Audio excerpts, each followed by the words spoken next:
What's really real? This is Conscious Lee bringing y'all academics to the streets, and this video is about respectability politics. Put me down, Mr. Officer, please. Right now I'm on my knees and I fear for my life. Bang, bang, bang, bang was all I heard from the pistol. Why they wanna take my life from me? AKA political corrections, AKA if them niggas knew better, they'll do better and be alive today.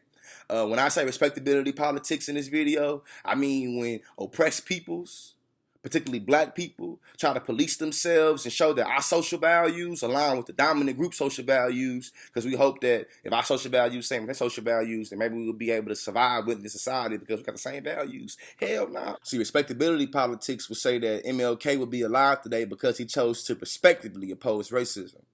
Respectability politics would say that Trayvon Martin would not have been seen as a thug by George Zimmerman had he not had on that damn hoodie.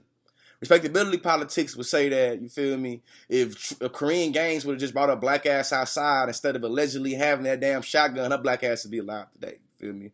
Respectability politics would say that if Sandra Bland would have not just, you know what I'm saying, talk shit to the police officer or been antagonized, and she'll be alive today. You feel me? Respectability politics would say that if Eric Garner wouldn't sell them damn cigarettes or Mike Brown wouldn't have ran the police officer, he would be alive today.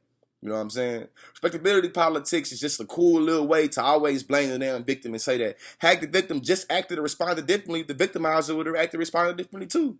Always taking responsibility away from the victimizer and putting it all on the victim. Hey, needless to say though, I get it. You feel me? Black folks, we deploy respectability politics because we feel like it's a survival tactic. If we can show the dominant society or these white folks that we also can be civil, that we also got some control, that we also can be law-abiding citizens here, that we also got some sense, we feel like shit, that'll sustain our survivability within society. But shit, time after time again, we see that ain't true. See, take the case of Charles Kinsley, you feel me? Black man down in North Miami helping this autistic patient in the middle of the street where the police is called because somebody felt like they was being a threat, or you know what I'm saying, felt like they was gonna bring some cause some bodily harm to themselves. Charles got his hands up, pleading with the police officer civilly and peacefully and respectably not to use a gun because that force is not needed, and that nigga still was shot.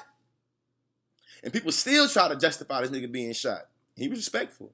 Or take the case of Martin Luther King, you feel me? We always get telling police about what would Martin Luther King do, or Martin Luther King wouldn't agree with that type shit or whatever, but that nigga still was killed and white folks swept down. That's the most respectful way to be able to oppose racism, you feel me? This is why I argue that respectability politics start being deployed as a manifestation of divide and conquer, you feel me? Because I see how niggas do. You feel me? A black person gets shot by the police, and then we start taking sides. So we start being like, well, they made it harder on themselves. They wouldn't have did this, they wouldn't have did that, then they'll be alive today. It start making, we start distancing ourselves from other forms of blackness that we don't feel like is acceptable. You know what I'm saying? So I've already seen people make the distinctions between Sandra Bland and Korean gangs and saying that Sandra Bland is more respectful because she graduated from college, you know what I'm saying? And because, you feel me, she wasn't being hella excessive like Korean gangs because Korean gangs and graduate.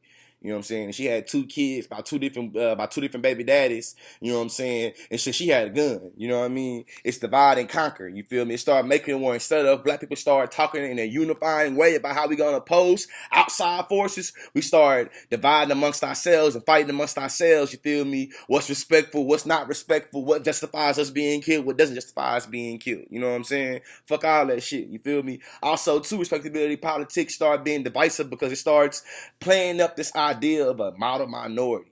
You know what I'm saying? That says that, hey, you know what I mean? You know how to speak good if you educated, you know what I'm saying? If you know how to respect authorities, the motherfuckers will respect you too, and they won't kill your ass.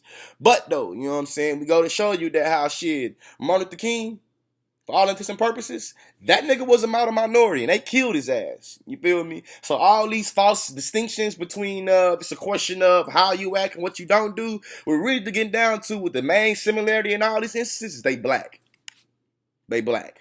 Shit, as a matter of fact, if you ain't came to the conclusion yet that no matter what a black person do, it can always be justified they were supposed to be killed, then your ass is not woke. You sleep. You're not conscious either. You ain't aware of nothing either, you feel me? Respectability politics pose a definite double bind.